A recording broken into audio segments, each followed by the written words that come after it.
Ce que vous appelez le twist, le nabout, il y a bien longtemps que cela existe. J'étais traumatisé en 56, c'est-à-dire une bonne dizaine d'années de ça, quand j'ai quitté le canal de Suez où mon père travaillait, des suites d'événements politiques que vous connaissez, je suppose. Et c'est ce contraste tragique entre une vie facile et ensoleillée et un pays comme la France qui est, même peut-être par rapport à vous, peut-être un pays qui n'est pas très froid, mais pour moi, venant d'Égypte, un pays excessivement froid, rude et pas tellement hospitalier malgré tout. J'étais vraiment surpris et ça m'a traumatisé définitivement. Je crains toujours le lendemain. J'ignorais complètement qu'il était né à Ismaïlia en Égypte. Je n'étais pas un fan de la musique de Claude François, ni un fan de la musique en général, de ce type de musique. Et je me suis donc lié à Claude François uniquement à cause de nos origines communes. Nous étions ce que j'appelle des Français d'Orient. Lui né en Égypte, moi au Liban. Et lorsque nous nous retrouvions, à cause de ce goût commun, mais aussi de la musique arabe, mais aussi de la culture orientale, mais avant tout Français d'Orient, ce goût que nous avions en commun, nous le partagions très souvent lorsqu'il était là, le week-end, dans son... Claude François, je crois que c'était dans les couloirs d'Europe. Et il me semble que j'avais déjà entendu son premier succès qui s'appelait Belle, Belle, Belle, qui me plaisait beaucoup à l'époque, je me souviens. Et je l'ai croisé dans les couloirs et j'étais très surprise par son physique. C'est vrai qu'il avait un physique un petit peu plus suédois qu'oriental, qu'égyptien. Claude avait vraiment beaucoup de revanches à prendre. D'abord, sa première revanche, c'était sur... il voulait un peu venger ses parents, qui avaient été chassés à l'époque de Nasser du canal de Suez, qui ont vécu dans une petite chambre mansardée près de Villefranche. C'est là où Claude, on le sait, a commencé à gagner sa vie dans l'orchestre d'Aimé Barilli, à Monte-Carlo. Et Claude a voulu réussir. En 1956, sa mère était venue me voir au cabaret et elle me dit « Vous ne pouvez pas prendre mon fils dans votre orchestre ?» Et je dis « Qu'est-ce qu'il joue, votre fils ?» Il joue la tumba.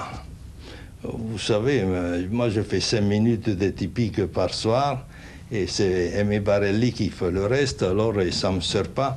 Monsieur, prenez-le, vous savez, nous venons d'Égypte, comme ça, nous avons des problèmes. Bon, j'ai dit, amenez votre fils demain. Et on m'a dit, qu'est-ce que vous venez faire? Je lui ai dit, je suis batteur. Ah bon? Vous allez faire votre essai là tout à l'heure. Attendez, parce qu'il y a un autre qui fait son essai. C'était Henri Marchal, qui est éditeur à Paris maintenant. Enfin, qui jouait de la batterie. Et j'ai observé, ne serait-ce que 10-20 secondes, je me suis dit, bon, ce mouvement, donc, est ternaire.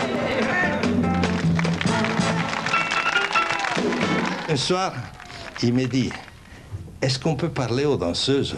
Et je lui dis, tu lui parles, si elles te répondent, tu continues. On avait des costumes somptueux, faits par André Levasseur. Et j'étais habillée, c'était un ballet sur le thème de le signe de le zodiaque. Et j'étais habillée en gémeaux. Et j'avais un masque et un costume, mais vraiment avec des foufous, des trucs, des talons hauts comme ça. Et je devais monter un tout petit escalier. Et je ne sais pas, je me suis très mal pris. J'ai pris ma manche, je ne sais pas comment, et je me suis tombée en arrière. Et quelqu'un m'a attrapée, et c'était Claude. Et c'est là qu'il a parlé à Jeannette et il en a fait son épouse. Elle était très belle, elle dansait merveilleusement bien. On était dans un petit restaurant, enfin, une petite auberge assez chic quand même, un déjeuner de mariage, le 5 novembre. Et on n'avait pas beaucoup d'argent, et on avait un déjeuner, et c'était très bien. Et nous, on ne buvait pas beaucoup, enfin, on ne buvait rien, on n'avait pas compté qu'on devait acheter du champagne et tout ça, ça se faisait dans les mariages. Et on avait juste compté, un peu juste pour le repas. Et vers la fin, tout le monde s'énerve et tout ça, champagne, champagne. Et Claude et moi, on s'est regardés, on a dit, mon Dieu, l'addition, on va jamais pouvoir le payer. Et l'addition arrive, nous angoissés, Claude me fait, oh, on n'a pas assez d'argent, qu'est-ce qu'on va faire?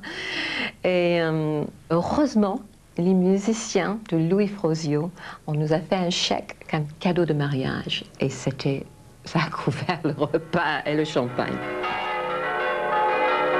Si tu veux être heureux pour le reste de ta vie, n'épouse jamais une trop jolie fille. Écoute bien le conseil d'un ami, épouse plutôt qu'une fille gentille. Si tu veux être heureux pour le reste de ta vie.